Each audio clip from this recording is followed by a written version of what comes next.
उर्दू का 10वां अखर खे। खे इस अखर का नाम है खे।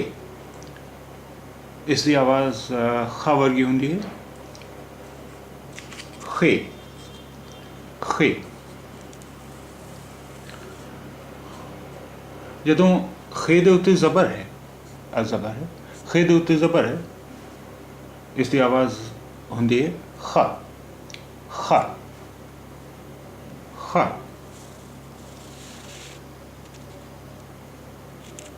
ये निशान ज़ेर है। जदों खा दे हेठां ज़ेर है, इसकी आवाज़ होंगी है खी खी। खे ज़ेर खी, खे ज़ेर खी।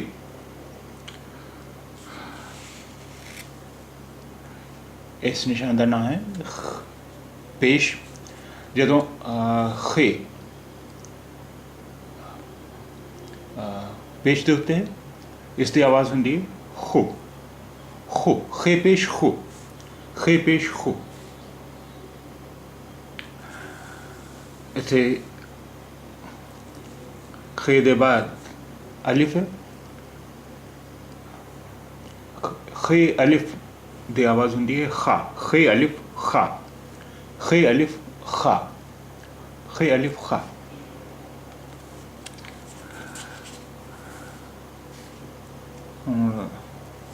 कि तुसी पहचान सकते हो इस शब्द विच कितने अखर ने?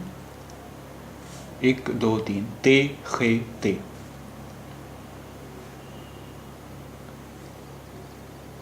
ते ज़बर खे तख, ते तख्त तख्त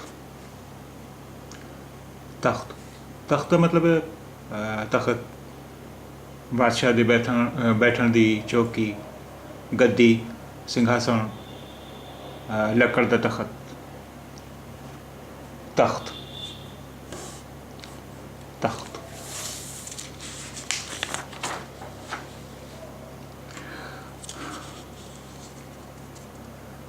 इस शब्द विच कितने अखर ने? बे खे ते। इस शब्द विच 3 अखर ने, बे खे ते। बे ज़बर खे बख, ते बख्त बख्त।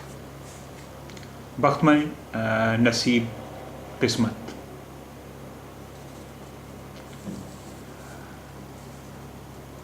इस शब्द विच 3 अखर ने, ते है ते।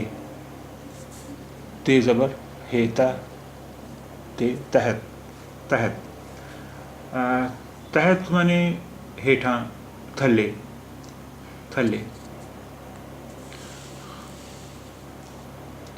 इस अखर का नाम वाव है। वाव वाव।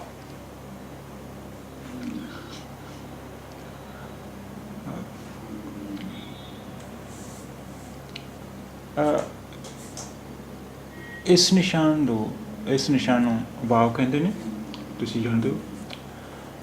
और इस निशान नूं कहते हैं उल्टा पेश। उल्टा पेश, उल्टा पेश।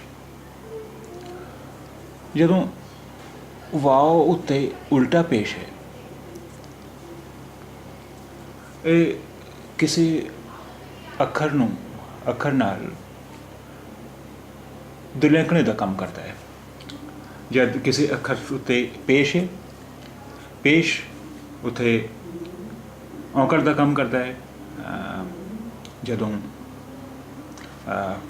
जिवें खे पेश खू, खे पेश खू। पर जदों खे दे बाद वाव ते उल्टा पेश है, वाव उल्टा पेश उत्थे दुलैंकने का काम करेगा। इत्थे तुसीं देख सकते हो, खे वाव उल्टा पेश खू खू। खे पेश खू होंदा है ते खे वाव उल्टा पेश, इसका उच्चारण इसकी आवाज़ होंदी है खू खू। खे वाव उल्टा पेश खू। खू माने आदत, खसलत, स्वभाव। ਖੂ ਮਨ ਆਦਤ, ਖਸਲਤ, ਸੁਭਾਅ। ਹੁਣ ਤੁਸੀਂ ਇਹ ਸ਼ਬਦ ਪੜ੍ਹ ਸਕਦੇ ਹੋ। ਖੇ ਵਾਓ ਉਲਟਾ ਪੇਸ਼ ਕੀ ਹੁੰਦਾ ਹੈ? ਖੇ ਵਾਓ ਉਲਟਾ ਪੇਸ਼ ਹੁੰਦਾ ਹੈ ਖੂ ਤੇ ਬੇ, ਖੂਬ, ਖੂਬ, ਖੂਬ। ਖੇ ਵਾਓ ਉਲਟਾ ਪੇਸ਼ ਖੂ, ਬੇ ਖੂਬ। ਖੂਬ ਮਾਨੇ ਚੰਗਾ, ਵਧੀਆ। ਖੂਬ, ਖੂਬ ਮਾਨੇ ਚੰਗਾ, ਵਧੀਆ। ਇਸ ਸ਼ਬਦ ਵਿੱਚ ਕਿੰਨੇ ਅੱਖਰ ਨੇ? ਬੇ, ਵਾਓ, ਟੇ, ਤਿੰਨ ਅੱਖਰ ਨੇ। ਬੇ ਵਾਓ ਉਲਟਾ ਪੇਸ਼ ਇਸ ਦੀ ਆਵਾਜ਼ ਹੁੰਦੀ ਹੈ ਬੂ। ਬੇ ਵਾਓ ਉਲਟਾ ਪੇਸ਼ ਬੂ ਤੇ ਬੂਟ। ਬੇ ਵਾਓ ਉਲਟਾ ਪੇਸ਼ ਬੂ ਤੇ ਬੂਟ, ਬੂਟ।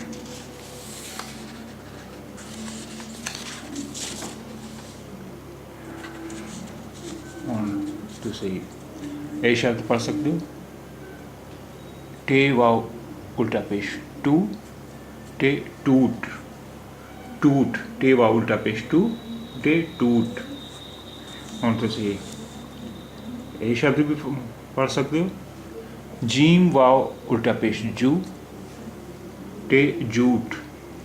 ਜੀਮ ਵਾਓ ਪੇਸ਼, ਜੀਮ ਵਾਓ ਉਲਟਾ ਪੇਸ਼ ਜੂ ਤੇ ਜੂਟ। ਹੁਣ ਤੁਸੀਂ ਇਹ ਸ਼ਬਦ ਵੀ ਪੜ੍ਹ ਸਕਦੇ ਹੋ। ਪੇ, ਪੇ ਵਾਓ ਉਲਟਾ ਪੇਸ਼ ਪੂ, ਪੇ ਵਾਓ ਉਲਟਾ ਪੇਸ਼ ਪੂ, ਜੀਮ ਅਲਿਫ ਜਾ, ਪੂਜਾ, ਪੂਜਾ, ਪੂਜਾ ਉਹਨੇ ਪੂਜਾ। ਹੁਣ ਤੁਸੀਂ ਇਹ ਸ਼ਬਦ ਵੀ ਪੜ੍ਹ ਸਕਦੇ ਹੋ। ਜੀਮ ਵਾਓ ਉਲਟਾ ਪੇਸ਼ ਜੂ ਤੇ ਅਲਿਫ ਤਾ, ਜੂਤਾ, ਜੂਤਾ ਉਹਨੇ ਜੁੱਤੀ, ਜੂਤਾ। ਜੀਮ ਵਾਓ ਉਲਟਾ ਪੇਸ਼ ਜੂ ਤੇ ਅਲਿਫ ਤਾ, ਜੂਤਾ, ਜੂਤਾ।